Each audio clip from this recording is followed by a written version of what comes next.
Le samedi matin à Saint-Jean-de-Maurienne sonne pour la commune le jour du marché. Partons à sa découverte en commençant avec le placier. Je reçois les passagers qui viennent le matin pour pouvoir les placer.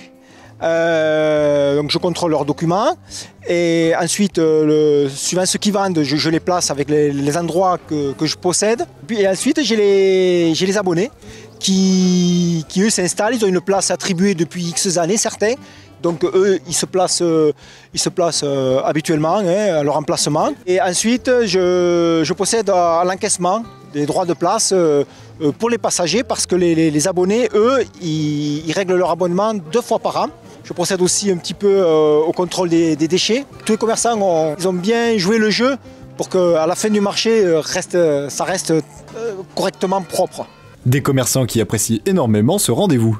On a vraiment fait le choix de commercialiser quasiment tout au marché de Saint-Jean parce que pour nous c'est un moment social et on fait nos courses alimentaires en même temps. Donc voilà, on a vraiment fait le choix de privilégier ce débouché-là. Pour nous, le point le plus positif, c'est qu'on peut expliquer ce qu'on fait tous les samedis. Moi, si les gens ont des questions, je peux raconter nous ce qu'on fait au jardin, comment on travaille.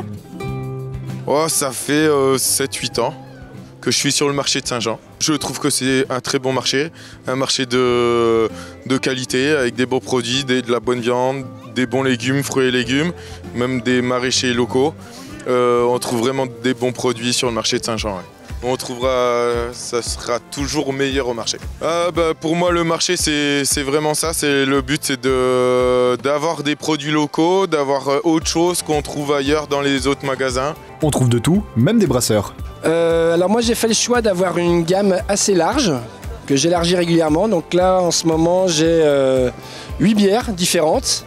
Il y a de la blanche, de la blonde, de la brune, de l'ambrée, de l'IPA. On va dire oui, j'ai beaucoup de clients fidèles. Alors j'ai une petite astuce pour ça, c'est que je consigne les bouteilles. Donc les gens reviennent avec les bouteilles vides. Donc généralement, une fois qu'ils ont les consignes, ça fait encore moins cher la bière. Donc ça les incite à reprendre, ça marche bien. C'est aussi une démarche qui plaît aux gens, on va dire écologiquement.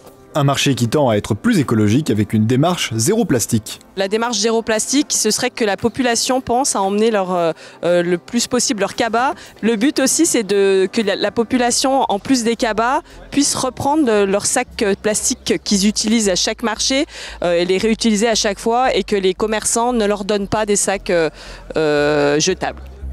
Alors nous, depuis qu'on est installé, on n'a jamais utilisé de sac plastique. On a tout de suite démarré sur du sac en papier. Et là, depuis quelques années, moi j'ai des clients qui ont pris l'habitude de venir avec des sacs en tissu. Je cache mes sacs en dessous et j'en donne que si on m'en demande vraiment, quoi. Par défaut, j'en donne pas. Moi j'ai toujours fait sans plastique. Déjà le fromage aime pas le plastique. Le fromage ça respire, le fromage ça s'affine, le fromage ça vit. Donc j'ai toujours en fait fait dans du papier papier d'Albertville et des sacs en papier. Écoutez, moi je trouve ça très bien. Après je pense qu'on a un marché où déjà les gens avaient le réflexe de venir avec leur cabas. C'est le début d'une série, quoi, de dire on s'implique pour faire évoluer petit à petit les choses.